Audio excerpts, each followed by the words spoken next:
ស្ដីពួកបងប្អូននេះជាសកម្មភាពយើងរៀបចំពូជលេនផ្ញើទៅខាងស្ទឹងមានជ័យហើយនឹងទៅខាងស្រុកបវលខាងវត្តត្បូងណាបងប្អូនគឺខ្ញុំចេះ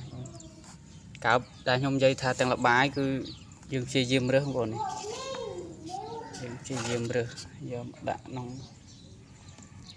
គិតធំចេះមកដែលមានលបាយមានអីប៉ុន្តែក្នុងលបាយហ្នឹងគឺសតតែចលេនបងប្អូនមានពងមានអីមានតូចមានធំអញ្ចឹងបងនិយាយទៅបងប្អូនអាចទទួលយកបានទាំងលបាយហ្នឹងបងគឺសតតែចលេនហ្មងបង